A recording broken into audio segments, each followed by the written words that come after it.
RV&FJ. Plus reviews.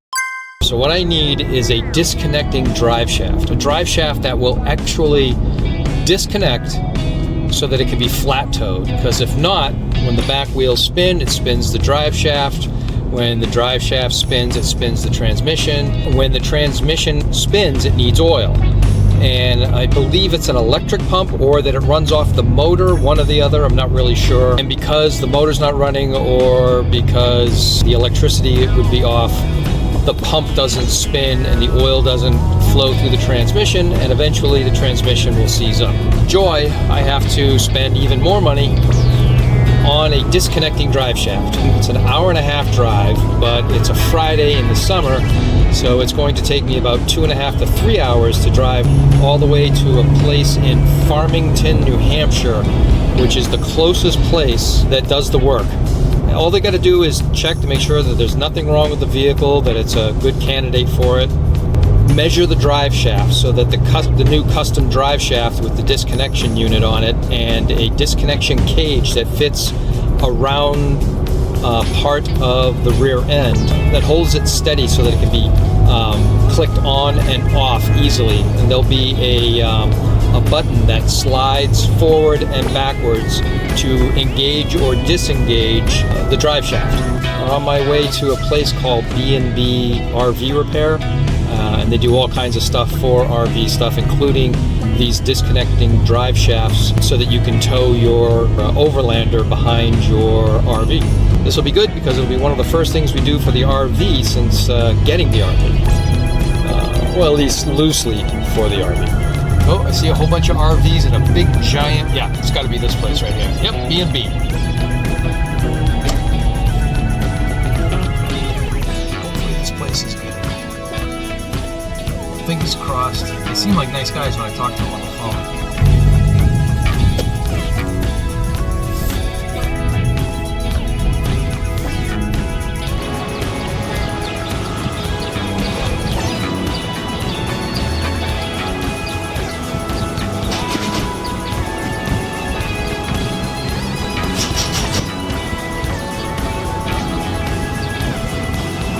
So today's visit is just for measurements, just to figure out what length drive shaft so the custom drive shaft can be built, and then what type of cradle will be needed to activate and deactivate it.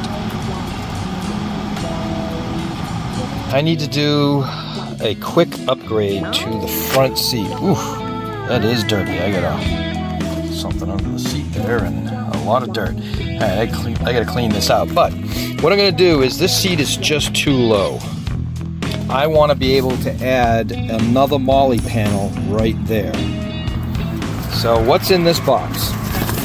This is from Desert Does It, really good company. And these are the front jackers, I guess. So they go right there. So they'll be added to there and that'll bring it up a little bit. These are for the back. Oh, look at that, they give you a little sticker too. But once that's in, I'll be able to put this in. A Molle panel that will go from one side to the other. See how that goes? And then off of that, there is this 90-degree piece. Oh, another sticker. This 90-degree piece, and then this indexable piece. So I can index this off of that 90-degree in any direction that I want. And it also comes with a sticker. Wow, that is a lot of stickers. And then here's the bolt pack for the seats, and a piece of candy. They usually give you root beer barrels, which I really like. Oh, this is a lemon head, huh? Well, I haven't had a lemon head since I was a little kid. I'll give it a try. So the first thing you want to do before you vacuum is to take this off. Turn these little tabs to the side, then it'll lift off. Those to keep it from going under the pedal, under the gas pedal, and then and brake pedal, and then keeping you from being able to stop. I'll take that out, shake it out. Ooh, that's dirty.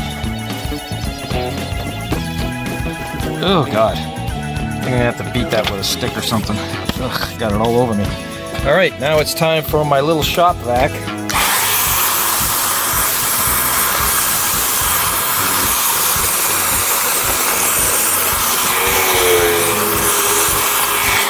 All right, there's obviously, looks like something has spilled here and ran down and made a sticky mess, and some of this stuff's not coming up, so I'm gonna have to get something to clean this better. I had some of these laying around, Almirall Original Protectant Wipes. So gave those a try. Only took 2 to clean this pretty good. It's not great, but I wanted to just get the majority of the crud out.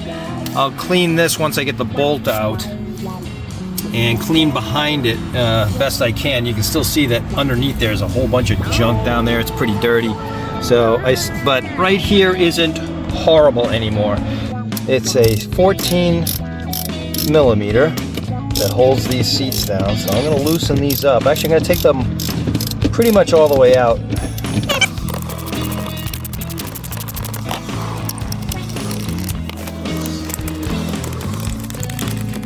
So the seat's loose now. Now I gotta loosen the backs. But before I do that, I gotta clean this side now. So let's get rid of this, and we'll pop that out.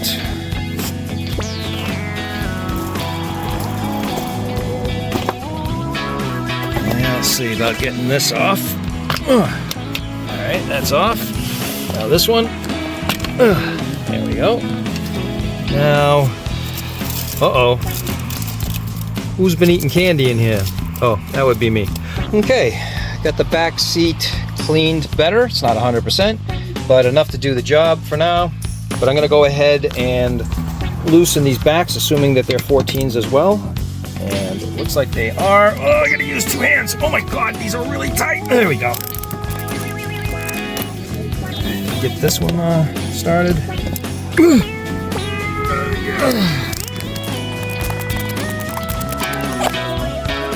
Alright, I'm not going to take them out because I don't want them to move. I don't want the seat to actually move. I just want to give it the ability to tilt more.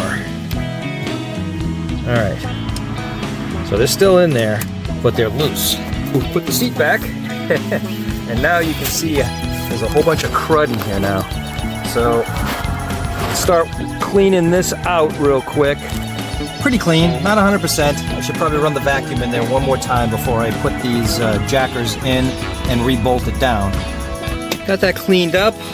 Still got the 2 bolts in the back, just barely hanging on so that we can lift this real easy. The factory seats are this 14 millimeter, but these replacement bolts that are a little bit longer and designed for the seat jackers are 15. All right, let's get this together. So when you lift this up, you can see there's this white plastic insert, and it does not fit. It does not fit this. It's way too small. So I guess you're supposed to use it without it. So you can see this pin goes into that back hole, and then you can see right through there, that's where the original bolt is. So I'm going to put that in there right now.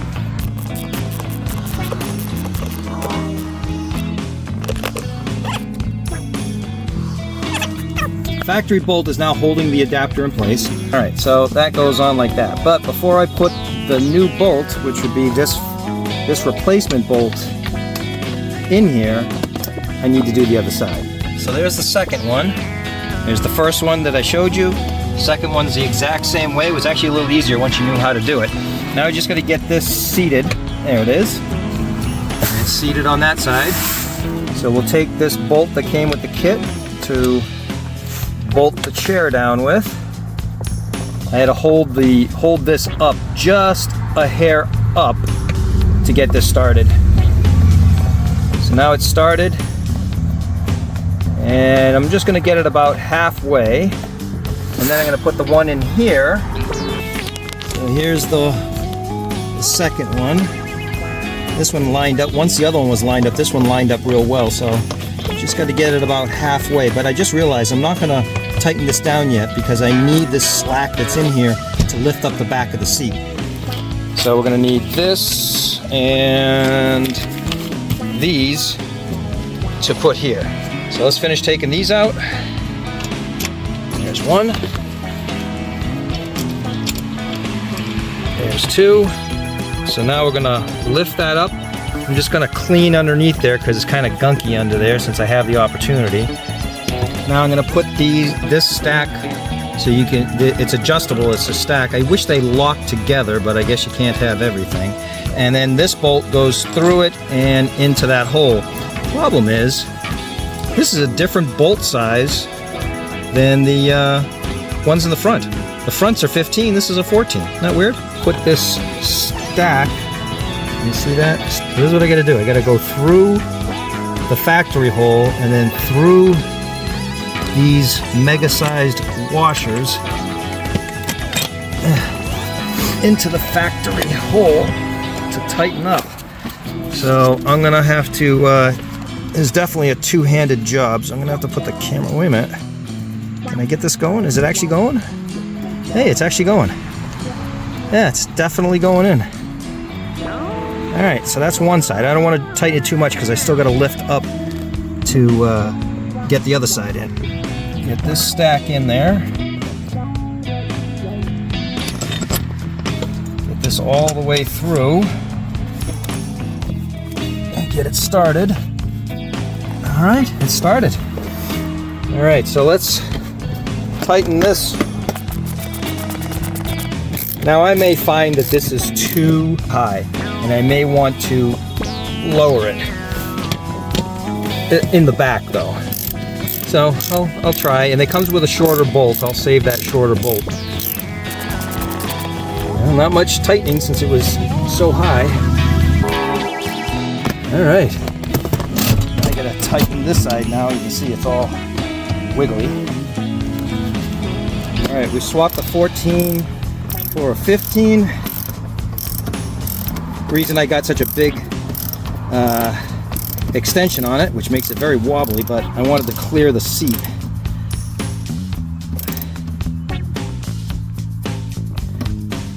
Alright, let me just get this other side tightened, and we can go on to the accessories.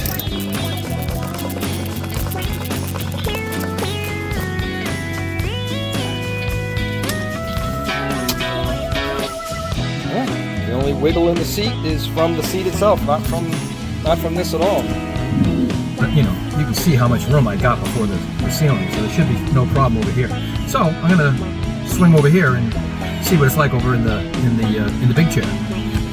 Oh, that is so much better. I love this. I mean, I'm fully reclined back where I like to be with my butt down and my knees up a little bit. Matter of fact, I'm too far away. See, yeah, I can actually, what's nice, I can actually sit more forward, and that gives more room for the back passengers and more under room for their feet to go under and be more comfortable, because this is pretty tight in the back. This is great. I love this. I can't recommend these guys enough. So let's get this accessory done. Put the seat back. Oh, it's nice and solid. Man, that's tight. Here is the Molle panel that goes from here to here. Comes with 4 Allen head bolts. The size of the Allen wrench is a 6mm. You can see these bolt holes, and you can see how they line up right there. I couldn't get it on. So what I had to do is I had to loosen this up just to pull it up, just a hair, to get that to slide under. Now that it's slid under, I can do this. So, pro tip from a non-pro, make sure you loosen those, or don't tighten the 4 bolts that hold the chair down right away. Wait until you have this in place so that you can get it in there. And then you can tighten it down. Retighten the front of the seat back down. Alright, now this side.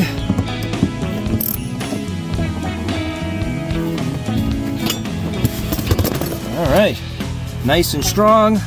Same with this. Oh, got a little grease on my hand from the rail. there's a two-part accessory. So the first part is this right angle so that it can kind of go along this wall. I think I'm going to go ahead and I think I'm going to put it here just the way it was meant to. Well, you can see here I've decided to mount this to the front and all the way as far this way as I can, and I'm bolting it from the back.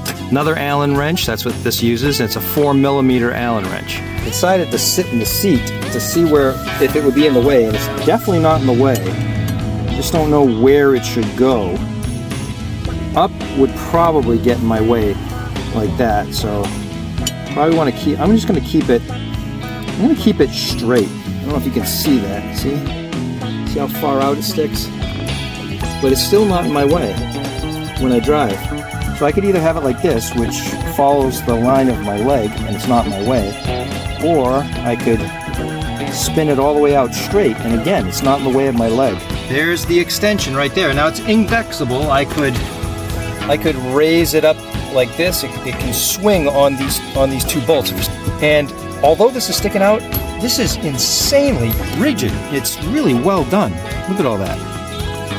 All right, so I'm hoping that when they put the release in for the detachable drive shaft that I'm getting in a couple of days, that they can, there's a hole right here. You see that hole right there? Let me put my finger through the other side so that you can see it a little easier. Where is it? Right there. See my finger? Right there, that hole right there. I'm hoping that they can either drill it out if they have to, or that it fits already, and then the pull, it's like an old-fashioned choke. You can just pull it out and disconnect the drive shaft. It would be nice if it was right there, right between the legs, where I can get at it. Even better would be one of these spots right in the middle. That way I could put an accessory here and an accessory here, and then have it right there in the center. I'd love it to be there. My second choice would be here in this little hole right there. But not bad. Here's my normal seating position. You can see it's pretty well tucked in there. And I've got some extra storage now and a place to put that switch. Now to get the drive shaft installed, let's head up there. The custom drive shaft has arrived, so back to B&B to have it installed.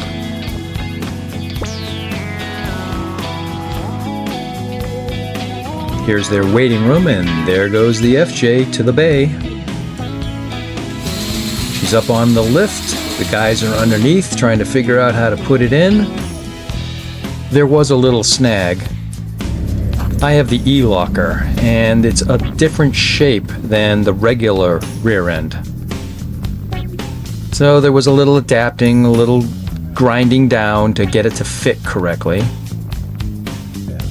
Part I didn't like was that I was charged extra for the extra work they had to do when it really didn't have anything to do with me. But what are you gonna do? Adjustment time. Making the final adjustments. Alright, push up. Yeah, push all the way up.